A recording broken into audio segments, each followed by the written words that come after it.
Howdy, folks. Welcome to the Hunting Stories Podcast. I'm your host, Michael, and we got another good episode for you today. Today, we're actually connecting with a listener. His name's Jordan Ferrari. He's out of Bangor, Maine, which is cool because I don't think we've had anyone formerly from Maine on the podcast before. So, that being said, Jordan did fill out my little form that I have, which I do appreciate. If you have some stories, guys, please check out the link in my bio. It's on my website. It's on the podcast show notes. It's everywhere. If you want to come on the podcast, feel free to fill that out, and we will be in touch, and I'm excited to hear your stories. But for today, Jordan tells us some amazing stories about his progression through hunting. He's only been doing it for a few years, but he has some amazing stories. So I want to say thank you to Jordan for coming on the podcast. Thank you guys for listening. Please make sure you give the podcast a 5-star review. Now let's go ahead and kick this thing off and let Jordan tell you some of his stories. Thank you.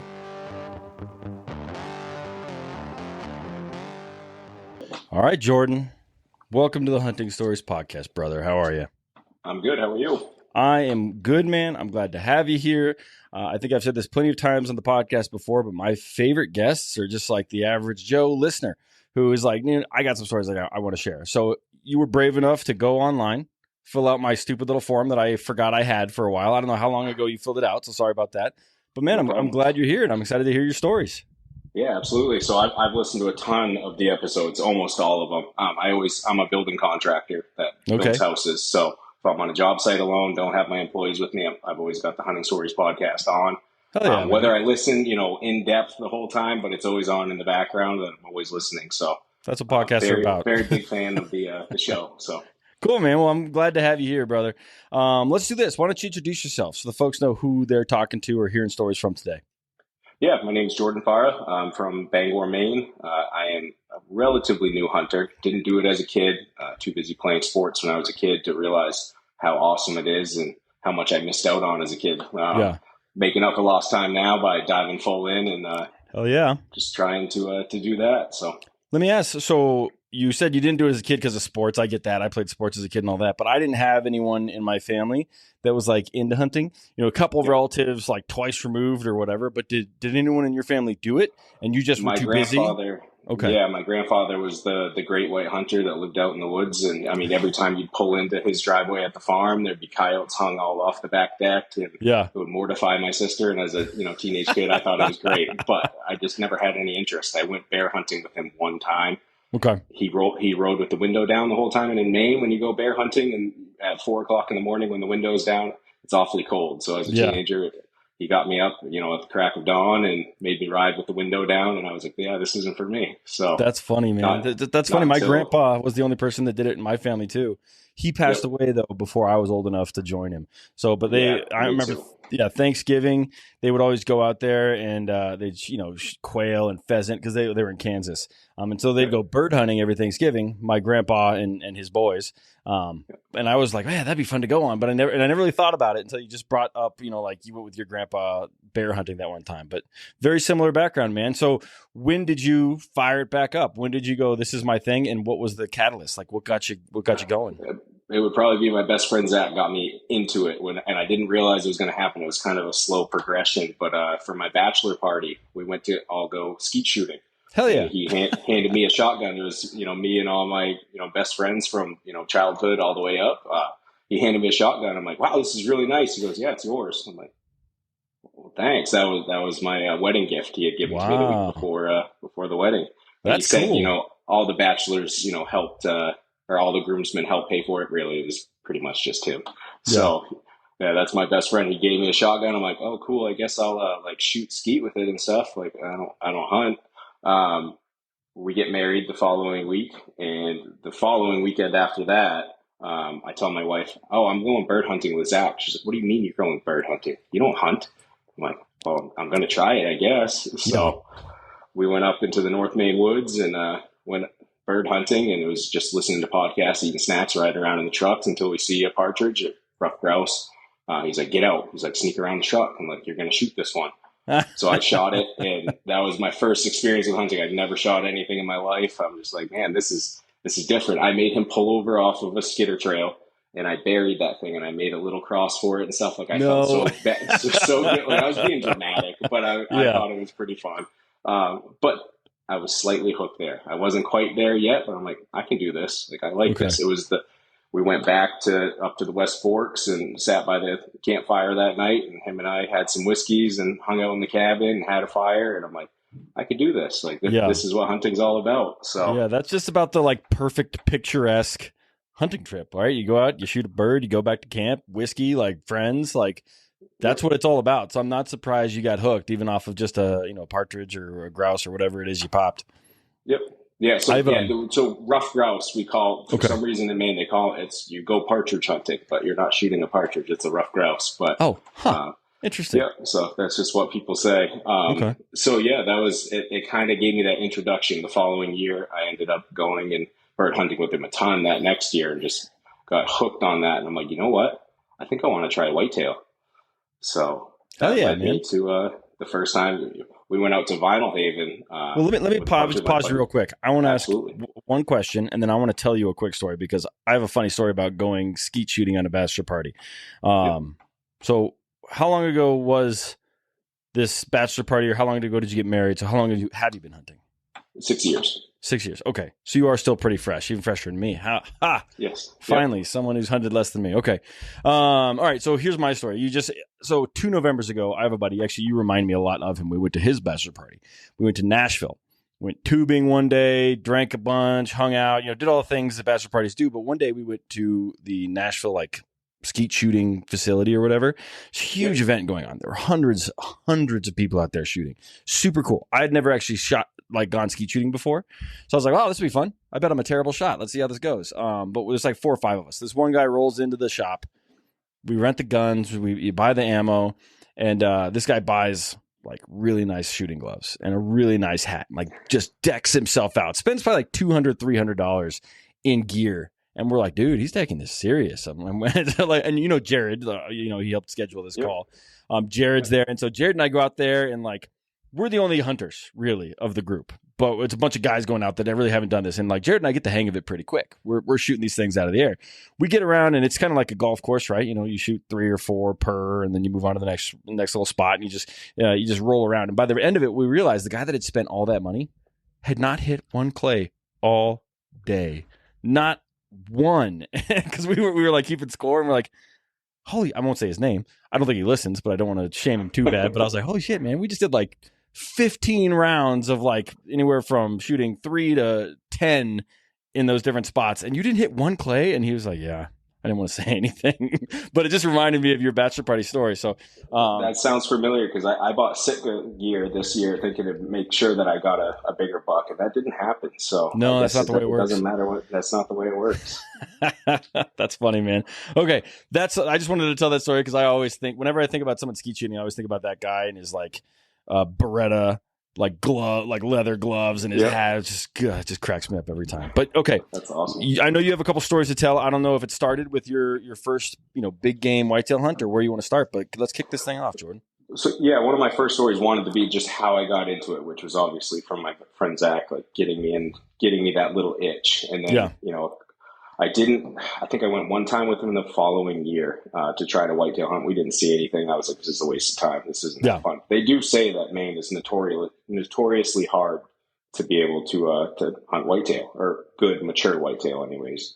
I've been up there, never hunting, but it looks like great deer country. I just don't know anything about it. There's a lot of woods, and the guys that know how to do it, to get in a big buck club for Maine, you have to shoot something over 200 pounds. So, we do have good sized deer up here with good racks and stuff. And I have yet to get my big buck patch, but that's the goal for next year. So, yeah, I think you're the first guy from Maine on the show. I do know that, I'm drawing a blank on his name right now. He does the Order of Man, Ryan Mickler. He shot a moose in Maine on the podcast. Yeah. He told that story, which is pretty cool. Have you, I'm derailing us, but have you been putting in for that since you started hunting? So yes, I have, but everybody's told me I've been putting in 25 years and I haven't gotten mine yet. So I've only been putting in for 5 out of the 6 years I've been hunting. Yeah. So I've been having a temper tantrum every year that I don't get one, but I don't deserve that yet. It's not going to happen anytime soon, I'm sure. So. You never know, man. I think Ryan got it. He only lived up there for 3 or 4 years and he got it. So yeah, a lot of people were upset. So either way, okay. Sorry, I keep interrupting, Jordan. Go ahead. No problem. The first year I really wanted to take serious that I was going to go deer hunting. I went to Old Town Trading Post, a local gun company, and walked in, and the old man drinking the free coffee sitting there. I'm like, sir, I want to buy a bolt action rifle. I don't really know where to start. Like I didn't have, if I had gone with my grandfather when I was young, I could have had a plethora of knowledge as far as hunting goes. Didn't have that. So I'm walking in blind. I'm like, I see an old man drinking the free coffee. I'm like, he's going to be the one that knows. So, or at least has strong opinions. Yes, exactly. So I'm like, I'm looking at these Browning X-Bolts, and I'm like, I want to buy one of these guns. As a carpenter, I love the blonde wood. Like, I was picking the gun based off of its looks, not off what it was actually going to do for me, to be honest. But we've all been there. So I'm like, I've got a 6.5 here and a 308 here. I'm like, what would you recommend? He recommended the 6.5, and I bought it. And all of my friends are a bunch of crap talkers that make fun of me for buying a 6.5. So, but I bought that gun, and I was driving home, and I realized as a lefty, I bought a right-handed bolt action. Are you actually left-handed, or are you yes, left-eye dominant? I can't even brush my teeth with my right hand. So yeah, okay. No, I'm all lefty. Your eye too, because I'm right-hand dominant, but I'm left-eye dominant, so I shoot everything lefty.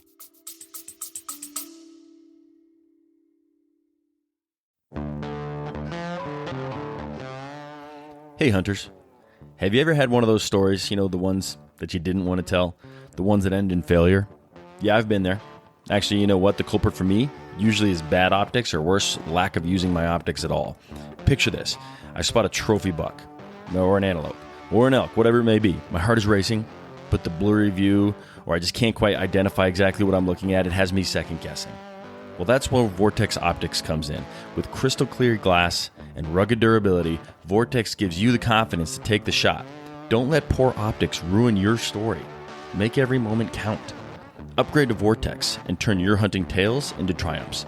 Visit vortexoptics.com today.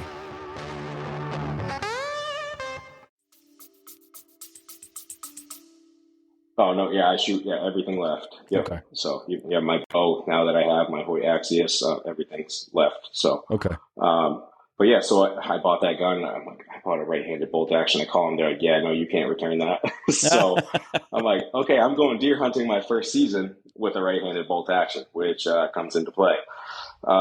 So I ended up going out with a bunch of college buddies, including Zach. Like, we all went to the same college together. Went out on Vinyl Haven, which is an island off of the coast of Maine. Okay. Which, it's like there's no laws out there. It's just the Wild West. Yeah. We go Is there much for public land in Maine? I don't even know. I always hear there is the a east lot of there it, isn't. But okay, yep. Cool. No, there's a ton. And it's a weird, I don't know how it is with a lot of other states, or how it is with you guys. I know when we went down south, they're like, if it is not your land, you cannot hunt it. Here, technically, it's that gray area. Yes, you should ask. But if it is not posted, you can hunt it. It's just if you do and they don't like it, then you're going to have an awkward conversation. Yeah. But out on Vinyl Haven, there's nothing posted. Like, you can just hunt deer wherever. Interesting. So it's not like, so in the West, you can't trespass at all. So Colorado, everyone has Onyx to make sure you're not tiptoeing anywhere on anybody's property, because there are people that will give you hell for it. And I've done the same thing in Texas. People sit there waiting on property lines, waiting for you. So in Maine, if it's kind of just like, you don't really know, you just don't really worry about it. Is that kind of what it is? It's one of those things. It's the correct thing to do is to go find that person that owns the land and ask them. That's the ethical thing to do. But legally, it's not technically, illegal to go on to unposted land and hunt it. Got it. It's just, I now obviously ask everybody wherever I go. But at first, you're just kind of figuring out, you're like, well, there's no yellow posted signs here. See ya. Yeah, reminds me of when I was a kid. I just walked all over the place. Didn't care who owned what. If it was open land, I was there. So I get that. Yep. Okay, cool, man. Sorry for interrupting. Continue. No problem. So we got off the ferry that night, because you have to drive your truck onto a ferry. You get off on Vinyl Haven, and you're there. And they're like, well, we've got a couple hours left. We can go see if there's some deer in the gravel pits and stuff while we're here. And we drive up in, and we see 5 or 6 deer just flying everywhere. I'm like, this is what deer hunting's like. You just see deer everywhere, which in Maine, that is not what it's like. Yeah. So I go to bed excited. I didn't sleep that night. I was like, a little kid on Christmas. I'm like, okay, I'm getting deer tomorrow, like that. And everybody I was with, they've been hunting deer their whole lives. So they're like, Jordan's never got a deer. He's going to be our priority tomorrow morning. I'm like, all right, let's go. That. Like, yeah.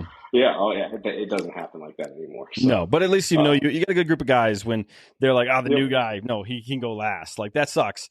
But you had a group that's like, nope, we're going to get it done for him. We're going to get him hooked. Yeah, They didn't go to all the back of the line prioritize forever. that. Yeah. Yep. Yeah, so we went out that morning. We drove around a little bit, just trying to spot something. Ended up going down, and there's always like sandbars that lead out to little like uninhabited islands. Well, uninhabited by people, but Gotcha. the deer love it out there. So a couple of my buddies go out, and they're like, "Yeah, we're just going to see if there's anything out there worth pursuing." You just sit here right at the sandbar. If you see a buck, shoot it. But like if you see a doe, like don't pay attention to it. Just let it go by. Yeah. Quick question. A doe tag. What month is this? Like October, November, and like what are the temperatures? That would have been November. So it's cold. It was unseasonable. Well, it was supposed to be cold, but for some reason it wasn't.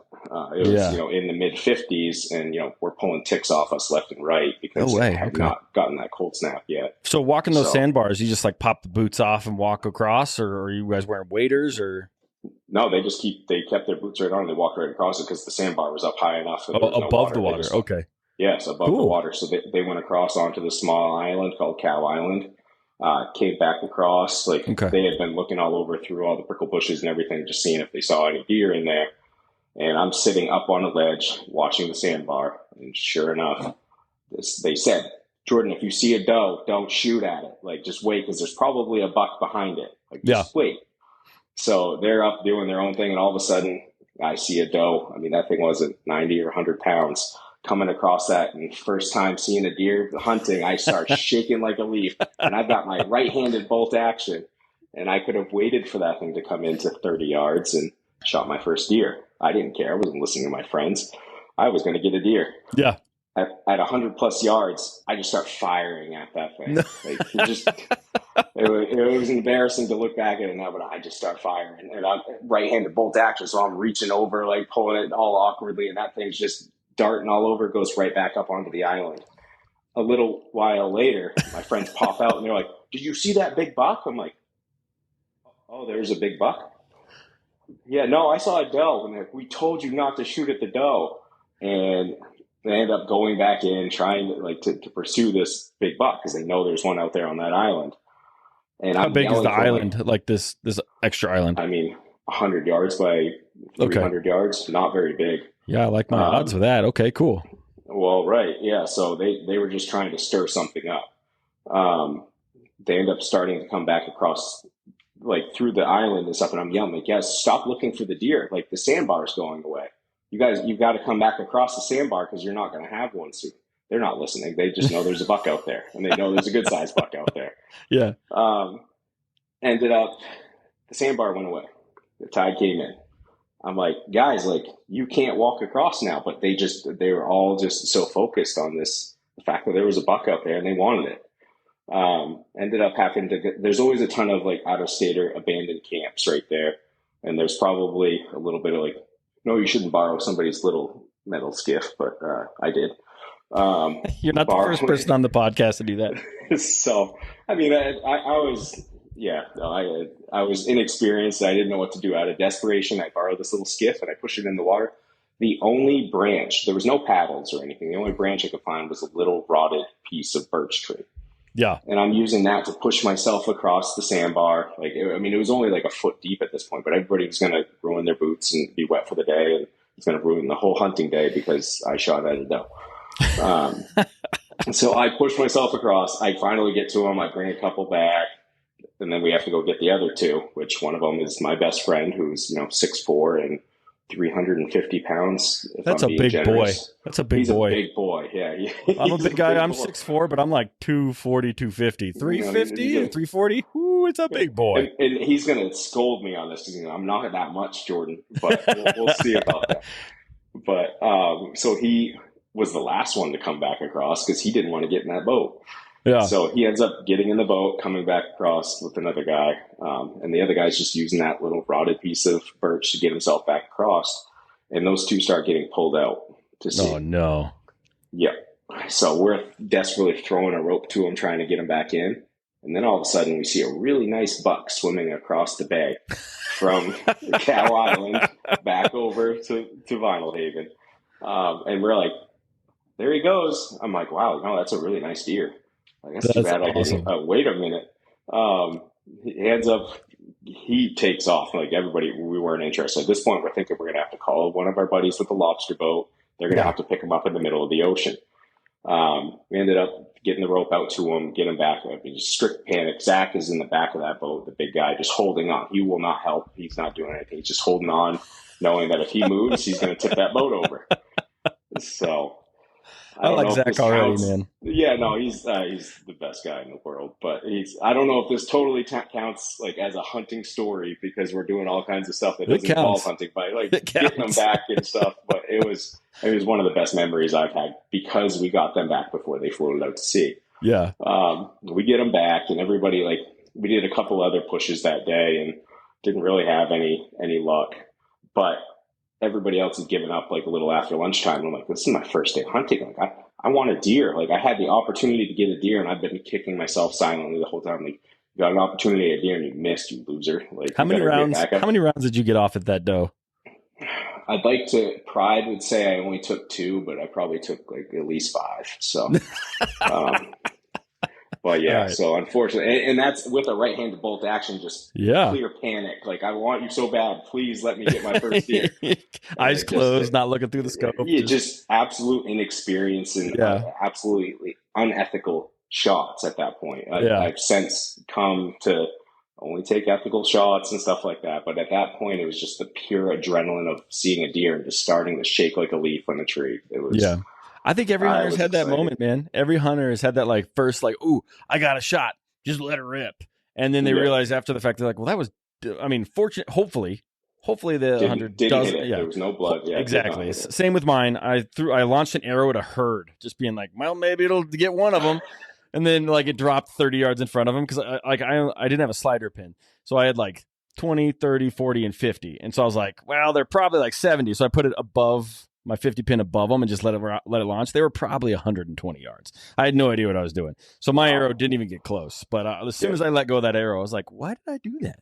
I have no idea why. I didn't aim at anything. I just sort of threw it above them. And we've all had that moment of like, okay, there's a reason why you need to know what you're doing and pay attention. And absolutely, you feel a little bit like an asshole. I've been there, so I get it. Yeah, big time. Yep. So I ended up, they stuck me out in a stand after lunchtime. They're like, Jordan, if you see a doe or if you see anything that makes you happy, just harvest it. Like, just don't take a shitty shot. So I'm like, okay, fine. So I sat up in that tree stand, and I'd never been in the tree stand, but out on an island right off the coast of the ocean, those trees move. They move a lot. Yeah. So, and I didn't realize that. So I'm sitting in that tree that they had put me in, and all of a sudden that thing starts moving, and I'm just death ripping onto the tree stand. And after a couple hours, a nice mature doe comes back to my right side, which as a lefty was perfect. I put her down. I dropped her with the first shot, but I'd never shot a deer and knew that they still kind of move a little bit when they didn't. So I took a panic second shot. Luckily, didn't hit it, didn't do anything. But she died quickly. I got down out of that tree stand, walked over and stood about 20 yards away from her, like terrified that she was going to jump back up and attack me. And just waited. I'm calling my friends. I'm like, I got one. I got my first deer. Please come. Because at that point, nobody had taught me how to gut a deer. I didn't know what I was doing. So the whole gang came out, and they were all there. And you would have thought I shot a Boone and Crockett, massive buck. But it was just a doe. But it was my first doe, and I was hooked, 100% hooked at that point. Like, I was fully invested in every type of hunting at that point. That's all I want to do. Like, get me to go to work in the fall? No, I'm going hunting. So it's just, that had me right there. That's awesome, man. That's a great story. Did the other boys have any luck on that particular trip, or was it just sort of after your doe was down, everyone was content? No, I think a couple of them got does, but the best part about it was Zach didn't get a deer, so I could hold that against him that I got one that year. He didn't, so it was great. Yeah. But, rumor has it he's still clinching onto that metal boat and won't let go. Yeah, absolutely. Yeah, so that got me into whitetail hunting, and I've got a progression of it. Like, I've also got, like, I don't know how you want me to go, because I've got some bear hunting. However you want is perfectly fine with me. The whitetail is like what I love the most, but that bear hunting story is probably one of my favorite stories. So. Yeah, let's do them all. One question I have for you about Zach: is he hunted his whole life, or did he get into it late and pull you in with him? He's done it his whole life. He grew up in east nowhere of Maine, and yeah, he did it his whole life, and Okay. he brought me in, and he's like, "Wow, you're a psycho. You're obsessed with this."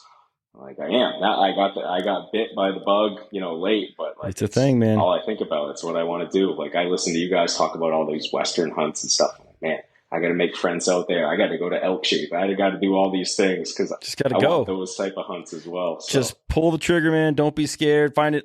Like when I started hunting, I just went on like Facebook groups and was like, hey, I need a hunting buddy. You'd be surprised how many people will hit you up that like live out here already. They're like, yeah, if you want to jump into my camp, like I've been in too many camps that I rolled into that I did not know a person until afterwards, and now they're lifelong friends. So that's awesome. Yeah, you just got to be brave and get out there, man. Get out there. Yep. Be uncomfortable. So, but yeah, you tell me what we can go in chronological order, or you just tell them whatever order you want, man.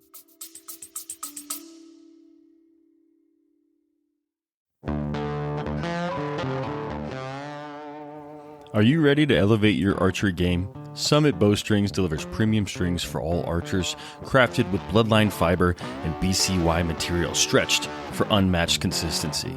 Choose from 3 series: Hunter, Competition, and Summit. Each string is built bison tough with unique techniques for extreme durability and performance. Ideal for both seasoned hunters and target archers. Experienced strings designed to handle any challenge. Visit summitbowstrings.com and use HSP10 for a 10% discount.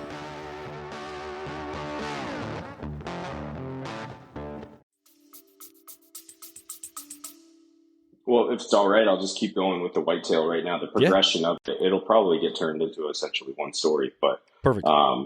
So I end up getting a small spike at that point. My first buck. The following season, get a doe. Like kept doing that as far as rifle hunting goes. So I'm like, you know what? I've got a buck and a doe every year. Like the next 2 years after that, like I might as well start archery hunting. Like this rifle thing's just too easy for me at this point. Okay. So yeah, I'm wrong. Said every hunter once. Yeah. So I go out because I live being in Bangor, you're in city limits. So it's expanded archery there. You can only archery hunt. Can't rifle hunt, but the season is the first season to start. Okay. So I go out there. That winter, I went and bought a Hoyt Axius because I'm a lefty and I'm a bigger guy. I bought that at a smoking deal. The guy gave it to me because it was used. The guy, whoever sold it to him, like just buys a new bow every couple of years. So I got an incredible deal on a Hoyt and was super excited. I know you got your deal on the waiting for that store to go out of business for a while. And my first bow. Yep. Yep. I still have that bow somewhere. The Parker Poison 32. I just waited until it was 60% off, which I didn't even know anyone who archery hunted. So I was like, I can't spend $1,200 on a bow. My wife will kill me. I've never even shot one, but it worked out just fine. Now it's like my thing. Now my actual bow sits next to me and my kids aren't allowed to touch it. It's like, it's my little baby. Yeah. What do you have now? I have a Hoyt RX-7 Ultra. Nice. Yeah. So I love my Hoyt Axius, but I don't know anything different. So it's just what I've had. And I finally got my first deer with it this year. But hell yeah. That first year I went out, I'm sitting up against a tree in Maine and, October, it's still hot. Like, we got tons of black flies. I'm sitting up against a tree because I'm a bigger guy. I didn't want to set up a tree stand or anything. I didn't do it because I had permission to the land, but I didn't own the land. So I hadn't spent all that time. I stuck one blind out in a spot that I had no business putting one. It wasn't a good spot. So I went out that first morning, walking out into the pitch black, holding my bow, realizing that even as a bigger man, like walking out into the pitch black in the morning when all you hear is noises is terrifying. Yep. Then you hit like your headlamp hits some like raccoon eyes, and you're like, "What the hell is that? What the hell is that?" That first morning walking out, I hear something. I'm pretty sure a fox or a coyote or something was eating a rabbit. Because I'm listening to something getting crunched, munched, and is squealing, and I'm like, I don't really know that I want to hunt this bad, but like this is interesting. So I end up finding a nice tree, and I'm like, yeah, I'm sure the deer are just going to come here. I'm going to sit right here. Yeah. So I've had that mindset. Yep. The light, starts to, I start to see the surroundings. I'm like, okay, I got acorns all around me. Like this is going to happen. I'm just going to shoot a deer here with my bow on my first day because that's just what I do. even though I had no reason thinking that. But sit there that day, waited a couple hours. It started to get hot. It started to get sweaty. I'm getting eaten alive by black flies. So I'm not even trying to hunt at this point. I'm just swiping around my face. And all of a sudden I hear these noises. I'm like, man, those sound like really weird birds. Come to find out, those are when deer blow at you because they're standing all around you staring at you like you're an idiot. I had never heard any of that before, but the lack of experience there had led to that. So hunted that whole season, never got anything. It then led into the following season where I'm like, okay, until I get something with my bow, I'm not gonna shoot anything with my rifle, into the season. I'm just gonna bow hunt until I get something. Ended up sitting at a gravel pit. I sit down and it starts pouring rain on me. And I'm sitting there. I'm like, okay, this isn't going to happen. I sat at a nice pinch point. I'm like, I think something's going to come through. Sunny, blue skies, beautiful weather. Only been sitting there for a few minutes. It starts absolutely downpouring on me. I'm like, I just want to go home. Like, I don't want to do this right now. Yeah. End up, sitting there for a few minutes.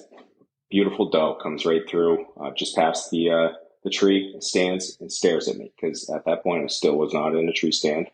I was sitting in a chair behind a bush, and she stood broadside at 20 yards. And I'm like, "You gonna let me have this?" And she did, and I harvested my first doe with my bow. And I know a lot of people, like, they in other states, they only hunt big bucks or stuff like that. But like in Maine, like if you can harvest a deer, you harvest a deer. So, man. And get that meat. I've got incredible meat in the freezer, and feed my family with it. Even though I'm still working on my wife on that one, my kids love it. My daughters will eat it all day long, but still breaking her in. Same, man. I've my wife's not into whitetail. I don't know what it is. I've only shot one, so maybe it was just that guy just didn't taste all that good. I don't know, but everything else she's fine with.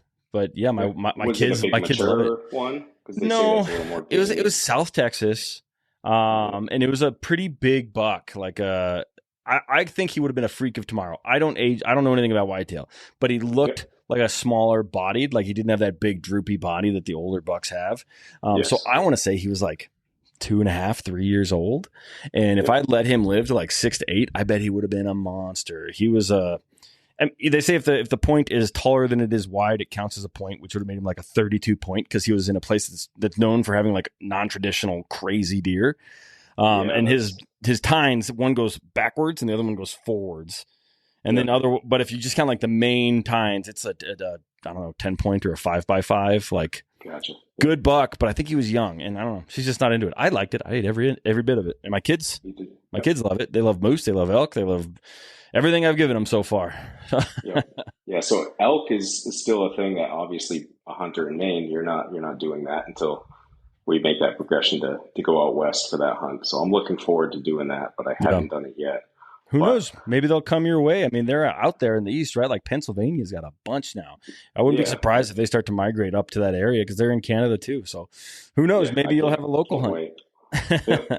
Looking forward to it. But no, my plan is I've already been looking at Colorado over the counter tags and stuff like that to plan a trip out there. So. Well, if you need any help with that, I'm more than happy to. Over the counter's gone for archery, just so you know. It's only there for rifle. But if you want help after, because that's not what we talk about here. We don't talk about that crap. But afterwards, you and I can go offline and talk about it. But let's keep going. I ended up, so going back into the following rifle season, I'm like, I've got my, my deer with my bow. I'm good. Like, I'm going back to my rifle now because I can get it done. Hunted hard all that season. I wasn't having luck. I'm like, man, I'm just arrogantly, I think I should have already gotten deer that I just haven't gotten. I don't know what to do. I don't want to ask for help. I want to figure this all out on my own, but it's just not happening. That morning I woke up, it was a Saturday, which here you can't hunt Sundays. You can only hunt Saturdays. So for the working man, is that a religion thing? It's, I don't remember what the terminology behind it is. But essentially you can't disturb the peace on Sundays. So, okay. Interesting. But so I had Saturday. I'd worked all week, and I'm like, okay, I have all day to hunt on Saturday. So I'm going to go out and hunt. Wake up at 4:30 in the morning. It's pouring rain. I'm like, it's probably not going to be very good out there. I'm not going to see anything anyways. I sat on the corner of my bed for 20 minutes, half hour, just like, you should really stay home. Your daughter's only 1.5 at this point. You should stay home and hang out with your wife and kid at this point. Like, it's not a good thing to go out. Like, you just stay home. Yeah. I sat there. I'm like, you know what? Like, the fact that I'm acting like this means I really need to go out there. So I throw all my stuff on, throw the rifle in the back, and head on out to a gravel pit that one of the concrete companies I work with all the time owns, who had given me permission there. So I'm drinking my Dunkin' Donuts coffee, driving out there, just filling myself full of cold brew anxiety and having to take a shit while I'm driving out there to do that. I'm like, well, and I get out there, I'm like, should I go back to the store right now?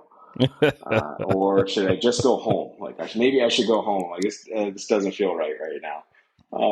It doesn't come into play like some of your other stories. I ended up finally mustering up the ambition to get out of the truck in the pouring rain, and it was just whipping into my face, but It was blowing into my face. So I grabbed my rifle and I start heading down through the gravel pit. I worked my way up through, spent a few hours, glassing everything, looking over, and that's the closest thing to Western hunting, I guess, I've ever experienced, is glassing all these big spots from the top of a sandberm, like looking down over through the gravel pits, just seeing if anything's moving through these little pieces of woods that work through the gravel pits. End up going to cut up a sand berm to the top to look down into another gravel pit that I also had permission in.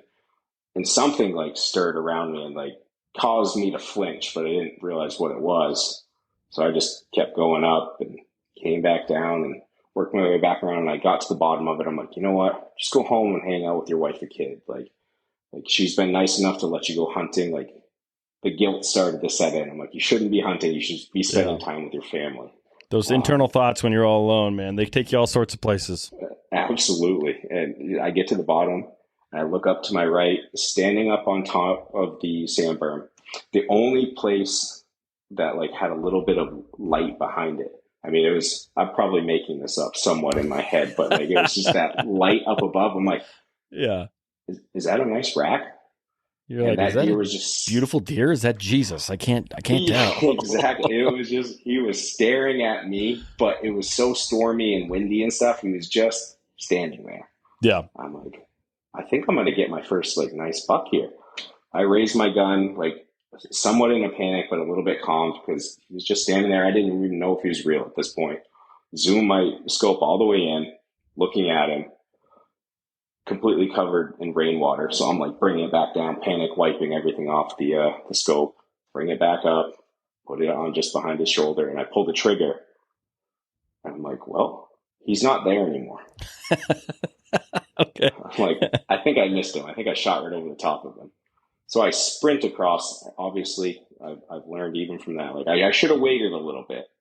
I sprint across the gravel pit, run straight up the muddy berm. How far was he when you shot, roughly?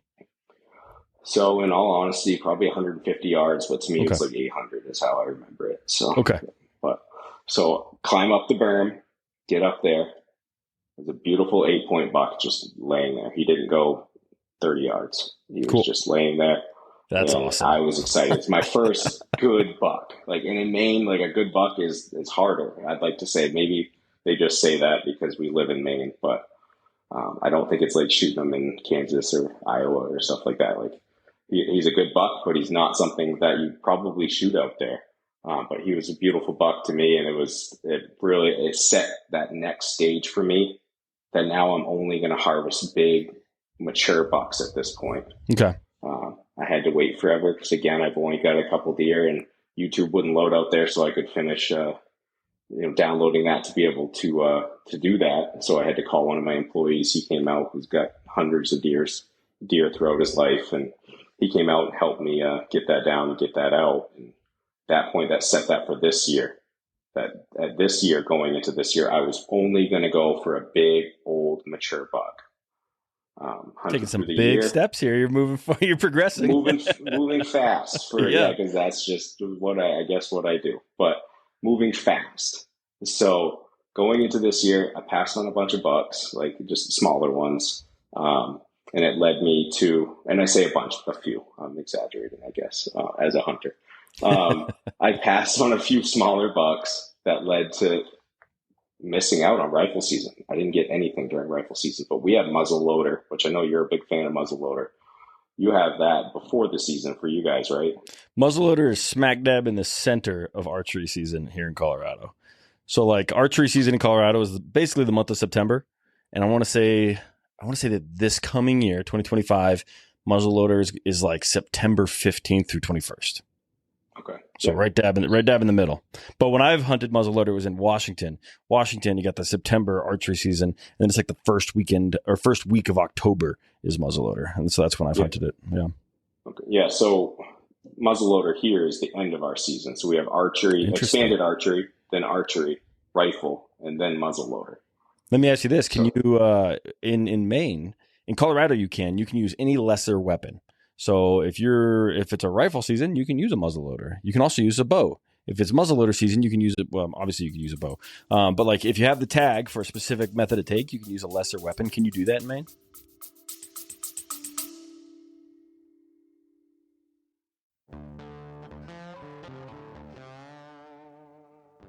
Imagine this. You're deep in the wilderness. The sun is rising, casting golden light over rugged terrain. Your heart races as you navigate through the backcountry, knowing the perfect shot could come at any moment. This is where memories are made and stories are born. Ultralight rifles are often seen as Mountain West guns, but the Ridgeline FFT from Christensen Arms breaks that mold. This stellar, lightweight rifle is your perfect companion, whether you're in the backcountry or box blind, ensuring you never have to switch between your builds. With its aero-grade carbon fiber barrel and stock, the Ridgeline FFT is incredibly lightweight, yet powerful. Thanks to its innovative side baffle brake, it reduces recoil even on a 5-pound gun shooting magnum calibers. It's like black magic. As a sub-MOA tack driver made in America, the Ridgeline FFT is for those who seek the thrill of the hunt and the joy of storytelling. Picture yourself returning to camp, Ridgeline FFT in hand, ready to share the day's adventures. Head to your local shop, pick one up. You've got to feel this rifle to believe it. Let the Ridgeline FFT be part of your hunting stories and the legacy you pass down.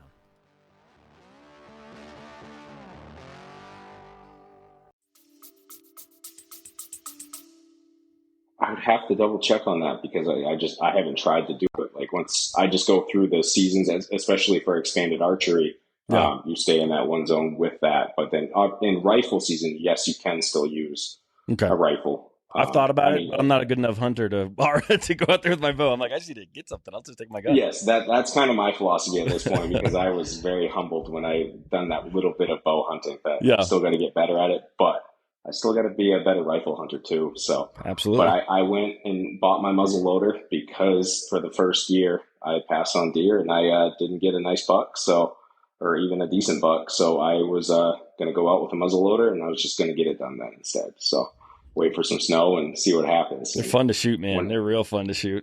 it was different, that's for sure. So I ended up shooting a coyote with the muzzle loader, which it just walked 20 yards straight down at me and I shot it, and that was my first coyote. But so it led to going through muzzleloader season. It was the last week of muzzleloader. That Monday we got a little bit of fresh powder at like 5 o'clock in the morning. I'm like, I'm taking the day off from work. Like I've got to go out to this pit and go back where I know all the acorns are, and maybe I'm just going to still hunt my way up to the bog and just see what's up there. Okay. Work my way through. It probably took me 30 to 40 minutes to go like a few hundred yards because I'd take 2 or 3 steps, stop, do the typical still hunting right through, get almost to the bog. And right before I get to the tree line, I step on a branch and it snaps. So I instantly, like the little bit of knowledge I have, like grab that grunt tube, just grunt a little bit. So I let out a couple grunts, and right when that happens, there's a flash of chaos. I see a doe go one way, a doe go the other way, and a nice, biggest buck I've ever seen in the woods come right past me broadside at like 40 yards, and everything just moved in such slow motion, but at the same time moved so fast that I spun around. At the same time, I'm probably crossing my eyes and like flinching as it happens. I get that scope on that buck, the biggest buck I had seen or have seen so far, pull the trigger and nothing happens. I didn't. Muzzleloaders, damn it. Nope. I didn't take the safety off. Oh, okay. Well, then there's still hope. Maybe, I don't know. Well, yeah, and instead of like clicking that safety off, moving over to the left, waiting for that to come on the other side of all those down trees, I just stood there. I just froze and end up waiting a couple minutes. Instead of trying to move to get to another vantage point to get that deer again, I just froze. It was awful. I can see it still hurts you. I can see it still hurts you. Oh, it does. The pain is, it's very fresh. Call my friend. I'm like, I just saw the biggest buck I've ever seen. And he, for the last 3 years in a row, he's a new hunting buddy of mine, has harvested incredible deer. So I'm like, okay, I'm going to do whatever you do. Like, I'm coming with you.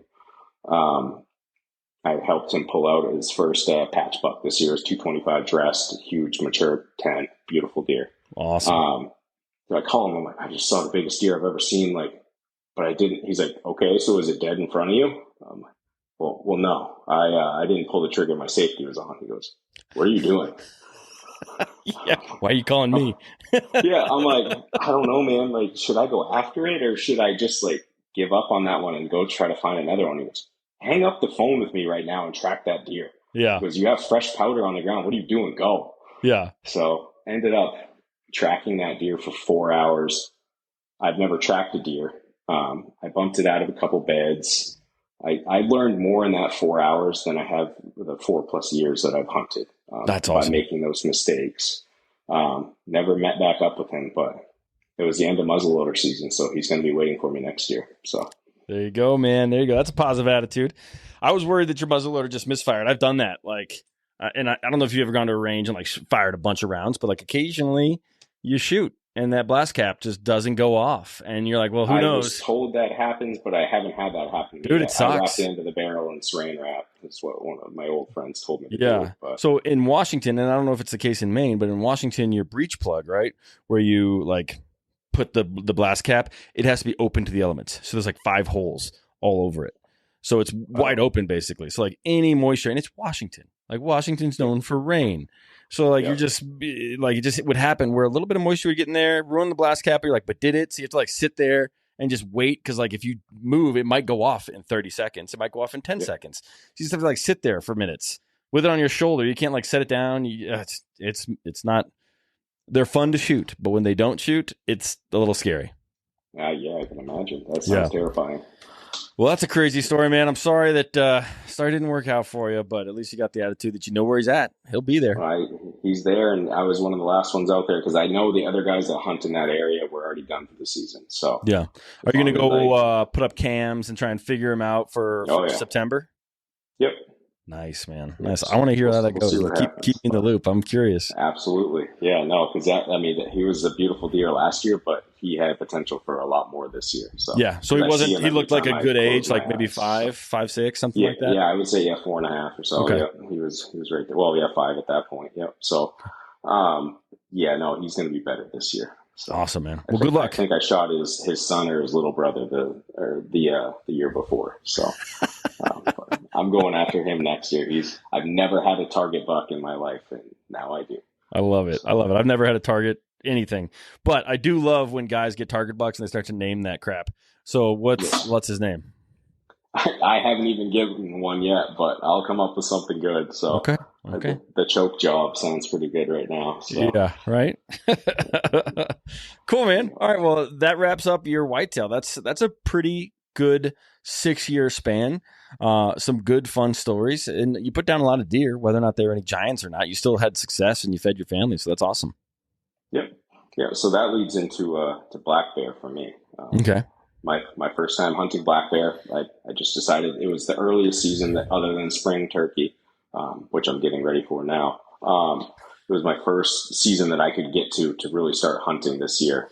So I decided to book myself with a guide that I would go bear hunting with relatively close by so that I could work all day, every day, then go sit out in the evenings and wait for them and see what happened. So is this stocked bear? Is this over bait, or how's it done in Maine? This is over bait. It's over bait. So you can hunt over bait, and then you can hunt over with dogs. Okay. Oh, which cool. I chose over bait, but everybody says hunting with dogs is apparently an incredible adrenaline rush that I I would bet. like to try, but I I have not done bet. it yet. So Yeah, I got some buddies that they run dogs from mountain lions out here.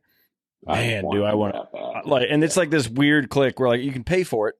I don't want to pay for it, Right. but I want to just go. I don't need to bring a weapon Yes. with me. I've never Yep. seen a mountain lion in the wild. Like I spent a lot of time in the woods, and I've never seen one. And I know they're there. I've seen their tracks. I've seen their scat, and I just can't imagine, especially the stories I've heard and all that. Just it would be so much fun. And I imagine black bears with dogs is very similar. Yeah. Yeah. So, I also did bobcat this year with dogs, Oh, and cool. that was incredible. So I can imagine what mountain lions are like. So it's got to be an adrenaline rush. Yeah. Okay. Well, okay. So you're sitting in the stand, man. What's going on with your black bear? So I'm sitting in a blind that first night, not really, expecting to see anything. Like okay, yeah, they put me out here, but I just hadn't had good experiences with guides at that point. I'm like, yeah, maybe I'll see something, and maybe I won't. Not a big Okay. deal. It's hunting, not killing. That's fine. So sat out there right up to the point where I didn't check my phone to see whether or not it was legal light or what the time was for that day. Should have. Kind of glad I didn't. Sat out there all night. It started to get just dark enough that I decided to pull my phone out of like I always have Carhartt shirts on, pull it out, and I'm looking at pictures my wife is sending me of, at that time, she must have been 4 or 5 months old. Yeah. Pulling out pictures of my daughter, and I'm just smiling, scrolling through the pictures. Making your face bright blue for any critters that walk by. Exactly. Oh, yeah. So I pop my phone back in my pocket, and my eyes are readjusting to the light. And when they do, all of a sudden, I'm like, what's in front of me?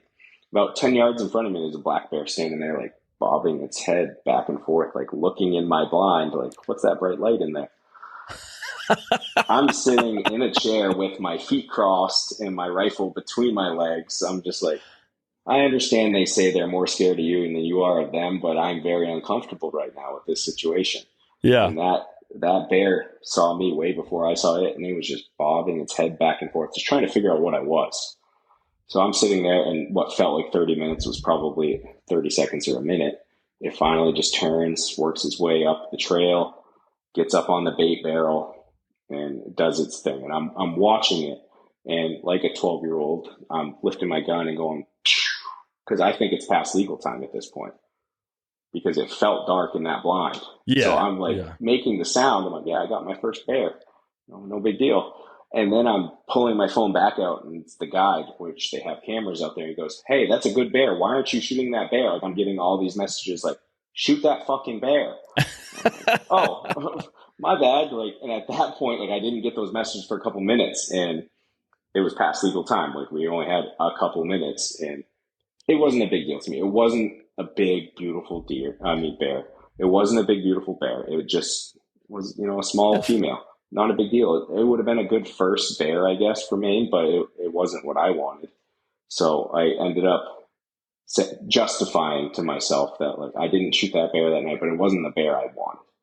Next morning, I wake up and go to work, and I'm kicking myself the whole day. I'm like, you should have shot that bear. That was your opportunity. You're not going to see another one. Like, it's just not going to happen. Kicked myself all day, finished up, gave my guys, what they needed to do for the next couple hours while I go back out to the woods. Go back out, sit that next night, and I'm sitting there. I'm like, any bear I see tonight, if it is a bear that the guys won't be mad at me, I'm harvesting that bear. I want my first black bear. I want to know what it's like. So sit there and don't think I'm going to see anything. Finally, I see a little black flash behind these trees. All of a sudden, a bear steps out. I'm like, okay, that must be her. I'm probably going to shoot her. And all of a sudden, it stands up and puts its paw on that tree, looking straight in my direction. It wasn't looking at me, but it was looking in my direction. I'm like, I'm 240 pounds and 6 foot. That bear is bigger than me. Yeah. I'm like, it's got to be over 6 feet. It drops back down onto its feet. I'm like, that's not the same bear. Oh my God, I'm going to shoot a bear. And I shot that thing. It flipped up onto its back and lay down, and I cocked one back in. At this point, I have a left-handed bolt action. So I throw another one in as fast as I can, and I'm waiting for that bear to stand back up. I'm like, I don't want it to suffer. I need to put another one in as quick as I can. I've never had an animal suffer. I don't want it to happen now. I thought it was done. and then it flipped back up and went to take off. And so I put another one in it as it ran off. And I called that guy just shaking. And as soon as I hung up with that guy, I called like 4 other of my buddies. I'm like, I got my first bear. I got my first bear. It's going to be like right there. Like, yeah. And they're like, that's so awesome, but we're still at work. See you later. So he calls me. He's like, okay, you got to sit there till dark, and then we're going to go find this bear. I'm like, I know I hit it good. I know I hit it good. So he shows up. We start tracking it. And bear aren't obviously like deer. Like their fat plugs those holes quick. Yeah. He's like, yeah, we're not going to find a lot of blood. That guy was incredible. Like he got down on his hands and knees, crawling all through the prickle bushes. Oh, I got to drop here. Got to drop there. But at that time, like some guys have that talent, man. I don't. That's awesome. He was incredible. But he crawled all through there, and I'm walking behind him. You know, just feeling like a teenage boy. You know, walking behind his dad at that point, like just letting him do all the work when I should have been the one tracking that thing. Started to worry because he's like, yeah, I don't think we're finding this bear. Because it's not looking good. So I'm like kicking the dirt, feeling sorry for myself. Like you shot a bear and you didn't kill it quickly. Like now you might have just wounded an animal and it's going to go away. You're a loser. And I know that's damn, man. But yeah, I'm back there just kicking myself, like just having the worst feelings go through my head. And then, you know, I want to keep this as polite as possible for to anybody listening that would find it offensive if I swore. So I won't say what the main redneck guide actually said, but he said something along the lines of, heck yeah, that's a good effing bear. And I lit up. I was so excited. What did he just say it? Just say it. I don't want. Hell yeah, that's a good fucking bear. There we go. And I was so excited. Like I went up, I got that bear. We took our pictures. At that point, like as we're taking the pictures, get it gutted out, he gets a call from the other guy. He goes, "Hey, did you guys leave your jet sled at the bait site?" Yeah, we're going to go back and get that thing so we can get this bear out. He goes, "Yeah, well, there's 2 bears sitting in it and another one sitting next to it." And no way, because it was popping up on the camera, there was 2 cubs and a mom there hanging out at the bait barrel eating. And he goes, "Well, we have to go get that jet sled." I'm like, "It's pitch black. We're really going to walk back in the direction towards where we know there's 3 bears right now?" What is a jet sled? I'm drawing a blank on that. So it's a lot of times used for ice fishing and stuff. It's a big sled that you can put a ton of stuff in. But like in Maine, everybody uses jet sleds to drag deer and bear out with. Okay, like I think I know what it is. The sled and you pull them in behind it. So okay, kind of looks like a dog mushing sled, except it's electric. Well, it's not electric. It's or just gas. Plastic with. Nope. Okay. So you're just saying it's a big plastic thing. You just tug along with you. Yep. It's just a big sled. Okay. Yep. So jet sled is the brand, I guess, here. But yeah, so you just grab the jet sled, throw something in it, you drag it through the woods. So we got to go back and get that thing because there's no way, come to find out, like after even in the jet sled, it was a horrible drag out. But without that thing, it would have been near impossible to drag that thing out. It would have been probably like dragging an elk out, but you guys, pack them out. Yeah, no, I wouldn't even try to drag an elk out. The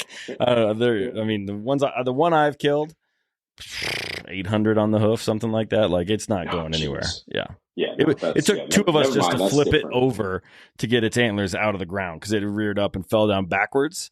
And so its antlers were speared into the ground. And it took Jermaine and I had to do it like first off carefully, because if it's like spring loaded, you're going to spear yourself. So you have to like do it carefully. It's a pain in the ass. So no way in hell am I ever dragging that out. An incredible person he is, right, as far as being in shape and stuff. So dude, if he's not doing that stuff, he's a little guy. I'll give him that. But he's a monster. He is a monster. But yeah. Okay, but how big was this bear, man? Like, did you get it weighed or like? Well, so the story continues from there. Okay. He's like, "No, we have to go get that sled." I'm like, "Really? Like, we're gonna walk in the pitch black back towards that and get that?" He's like, "Well, yeah, we have to." So we start walking back, and I'm walking behind them. Even as a bigger guy, I'm walking behind them. Like, if somebody's going to get it, you're going to get that mother, not me. So yeah, right? I'm squeezing my rifle like it's a little BB gun, like walking back through, like behind him. He's got a pistol on him. But you can tell he's a little unsure of himself, and in hindsight, with good reason. Yeah. Okay. All of a sudden, we get close, and it's all pitch black. We hear something scurrying up one tree, something scurrying up the other tree, and then we just hear that mom just start clacking her jaw together so loudly. Jesus. And I had never heard that. I'm like, man, this isn't like my favorite thing right now. Like, I really want that bear, but I don't know that I want to, want it this bad. I might appreciate this in a year or so, but not right now. I can't wait to tell the story on the Hunting Stories podcast, but right now I'm not enjoying it. So, but no, he ends up being like, all right, we're going to go back out to the truck. We're going to give her some time. She's going to get her cubs out of here. We'll come back. So we get out to the truck. He hands me another pistol. He goes, we're going to go back in. He goes, that was really fucking sketchy. I've never done that in my life. I'm like, are you serious? Like, he goes, yeah, no, I've never had that happen. He goes, that was uncomfortable. Yeah. So what a guy. We go back what in. A guide. Yeah, he was a great guy. But yeah, I was like, are you serious? Like, I just assumed you dealt with that all the time. But he's like, no, fuck no. End up going back in, getting the jet sledded. Horrible drag out, but we got it out, and it was a 250-pound black bear. It was cool. I enjoyed it a lot, and I want to go black bear hunting again. But then, of course, I go home that night. I'm laying in bed, and my wife's like, "Are you going to go to bed?" I'm like, "I'm still so adrenaline high right now. I can't go to bed." Like, I'm already looking at grizzly bear hunts and brown bear hunts and all Jesus that stuff. So, but, I don't know if that's my next step after getting chomped at by a mama bear, like a mama black bear. It's like, okay, that was exciting. Let's do it with a bigger bear. Yeah, I'm like, what's next? So what can definitely kill me really fast? Yeah. So, God, man, that's crazy. That's crazy. That's a great story, though. So, I mean, I don't really know bear. I've never been on a bear hunt. I need to go on a bear hunt. But is that a good sized bear for Maine? I know the rednecks seem to think so. Yeah, that was definitely a good bear. So I think anything above 200 for Maine is a good bear. So that's awesome. He was a good male. So I was happy with him. Cool. He'll be up on my office walls in no time. So hell yeah. And that was a spring bear? That was a fall bear. Fall bear. Okay. I want both. Early in fall. Yeah, I want both. I want a fall bear because they've got all that fat, right? They're filling themselves up. Did you manage to harvest much of that and take it home and like reduce it into like cooking oil? I've got a ton of it out in the freezer right now. I turned most of it into Italian sausage and kept a bunch of it as the roasts and stuff like that. So that's awesome. Is it just absolutely delicious? Like I'm curious about the fat in particular. I've heard great things. Like Stephen Ranella says in all of the old Western pioneer books that the Western explorers, they'd kill bears for food. They'd kill deer for their hides for making stuff.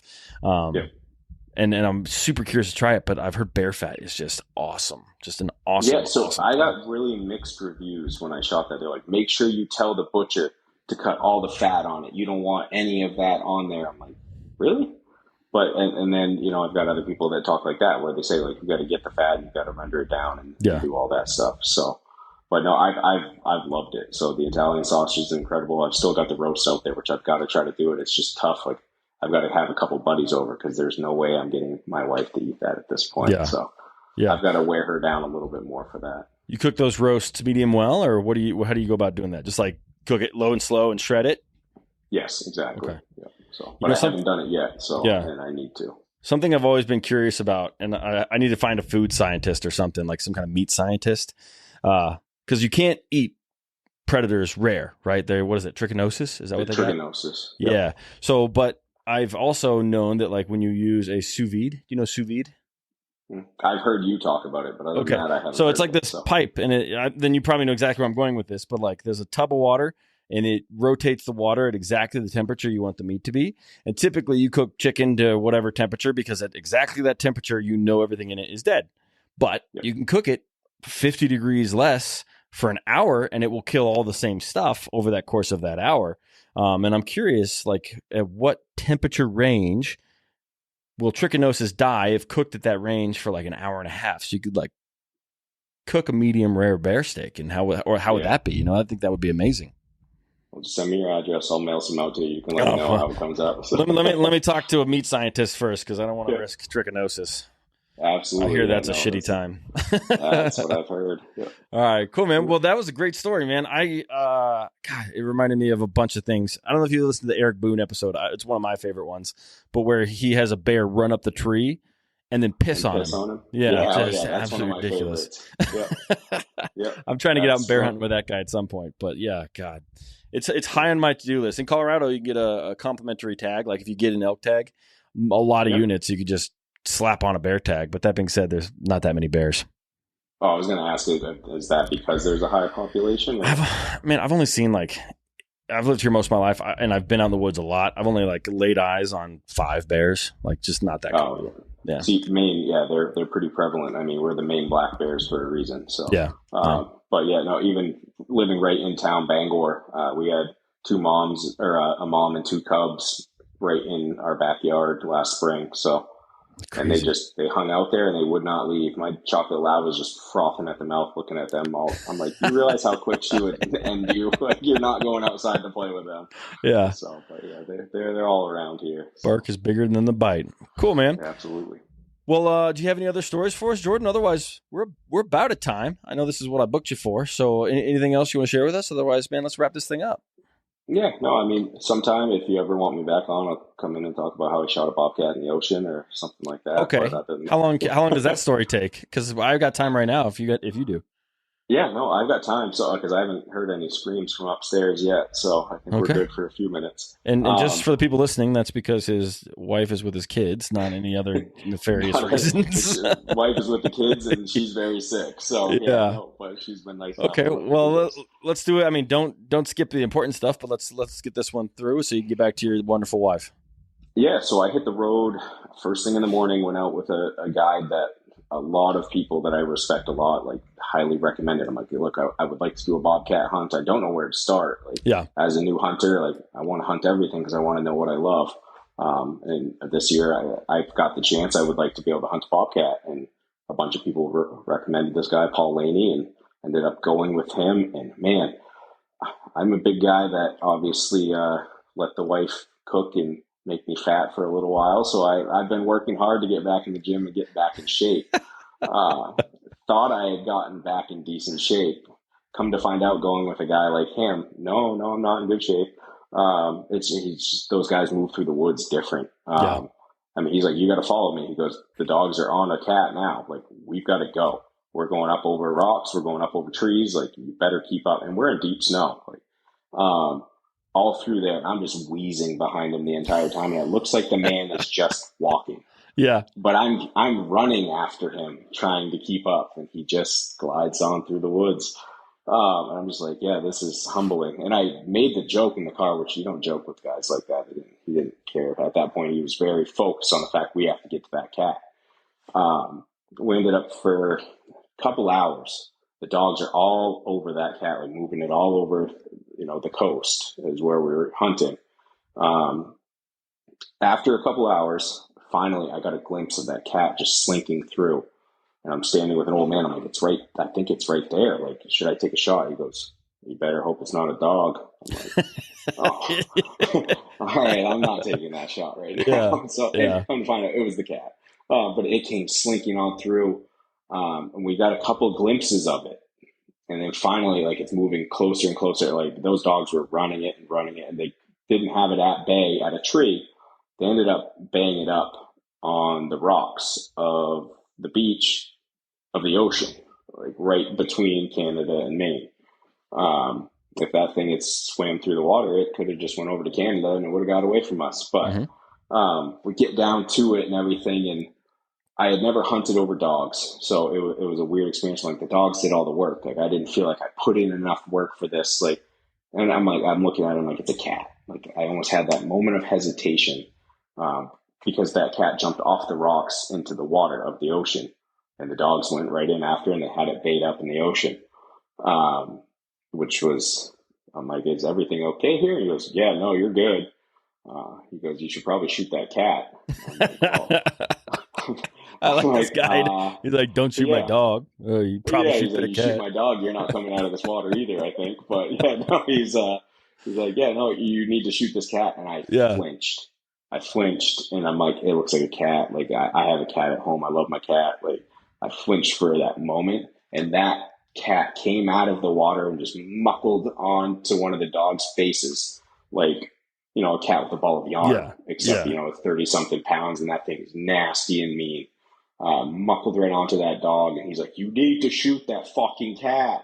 Yeah. I'm like, okay, yes, sir. He got the dog away from it, and, I shot the cat, and we harvested the cat, and that'll be another amount on the wall. And it just, it's just one of those stories that like it happens so quick that it's not a long drawn out story of all this stuff, but like it's a story I'll never forget. Dude, Like, and I'll that always tell visual. everybody Yeah. that thing. It just made this nasty like guttural moan, like just and just jumped out of the water and just muckled onto that dog. God. And it was just like, okay, never mind. That's not my cat at home. Like we got to harvest that. So Yeah. Dude, that's yeah, a cool visual of like coming out of the forest in the snow, going into the ocean, the dogs and the cat in the ocean brawling, and yeah. the It redneck did not guide make yelling at for you for not doing your job. I love it. I It did love it. not make for good photos after. A sopping wet cat that's all frozen and covered in snow didn't make for that good grip and grin, I guess they call it. But That's all right. that's fine with me because it's going to look like a beautiful animal up on my office walls. So Yeah, and you'll be able to tell your daughter that story, and yeah, that's a mortify good all of story, her high school friends and stuff when they come in and see them all over the place. right? So It's funny, man. My little girl, she's 3, and she is absolutely a hunter. She's a killer. Every time I bring home a head, she's like, yeah. every morning, she's like, "Hey, let's go look at the heads," because they're in the freezer. It's so funny. That's awesome. This morning, my daughter, Rylan, actually named one of her stuffies Buck. I'm like, where'd you get that from? She's like, no, its name is Buck. I'm like, Yeah, okay, I think she's getting the itch. So I'm yeah. There you excited. go. There you I go, can't wait. man. I told my wife I want to take my daughter bird hunting with me next year. And she's like, no. So I have some working to do on that one. But Yeah, I'd like to, I always said I was going to strap her to my back and just go with a 22 instead of a 12 gauge and just go out there and see if I could get a bird with her. But I think we'll take her out and do some shed hunting and stuff this year and slowly that's start awesome. getting both of them into it. I'm looking forward to that. So, Yeah, I don't know if you listened to the Mark Kenyon episode, but when he took his son turkey hunting, but it wasn't oh, turkey yeah. season, I'm doing that with my 3-year-old and 6-year-old this year. I cannot wait. Yeah, I've got an umbrella out in the garage for her. Just waiting, so. There you go, man. There you Yeah. go. Well, Jordan, man, this was a lot of fun. You had a lot of unique stories. Thank you for bringing the Maine perspective. I really appreciate that. Do you want to share, I don't know, anything with the listeners where, social media, where, something you're trying to do personally, you tell me. No, I mean, I just, like I said, I love listening to this podcast. And as I listen to it, I'm like, I've got to make more connections with the guys out west and get some opportunities to go hunt with them. And if they want to Yeah, come man. hunt in Maine, feel free to get a hold of me and we can make that happen. So Sounds fun to me, man. We'll stay in touch for sure. All right, brother. Well, thank you. I appreciate you. And to you listeners, guys, be like Jordan, take a risk, sign up for my list, and then, one guy in Colorado. There you go. sounds good, man. All right, Appreciate buddy. it. See you, man.